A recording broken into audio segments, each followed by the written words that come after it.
इसमें सबसे जो अहम इशू था, जो जेपीसी के दौरान भी हमने देखा, उससे पहले भी आप बोलते रहे हैं और संसद में भी, वक्फ बाय यूज़र का जो मामला है।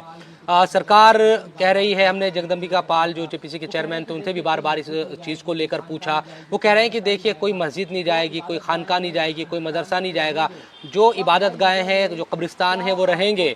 वक्फ बाय यूज़र में क्या आपको चीज़ें नज़र आ रही है जिससे आपको खदशा बढ़ रहा है कि जो सालों साल से, सदियों से जो इबादत गाहें हैं वहाँ इबादत होती रही है, कब्रिस्तान में जो कब्रें हैं वहाँ मुर्दे दफन होते रहे हैं, खानकाहों में इबादत होती रही है, तो वो कैसे चली जाएगी इस कानून से?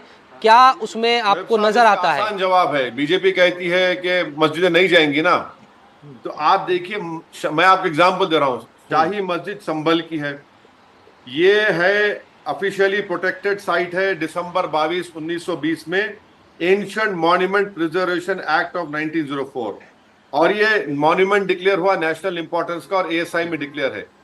शोएब साहब, आप पार्लियामेंट को फॉलो करते हैं, तो जब पार्लियामेंट लोकसभा में डिबेट हो रही थी, तो डिबेट में उस दिन स्पीकर साहब ने सेक्शन 80 को बाजू रखकर किरण रिजिजू को, मोदी सरकार को अमेंडमेंट, 4 अमेंडमेंट्स मूव करने दिया।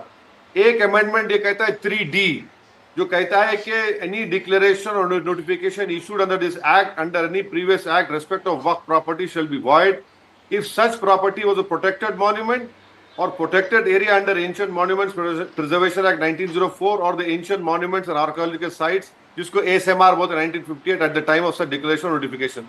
तो अब के एक्ट में तो संभल की मस्जिद तो वक्फ के नहीं कहलाएगी ना, क्योंकि आपने वो 3D का अमेंडमेंट ला लिया।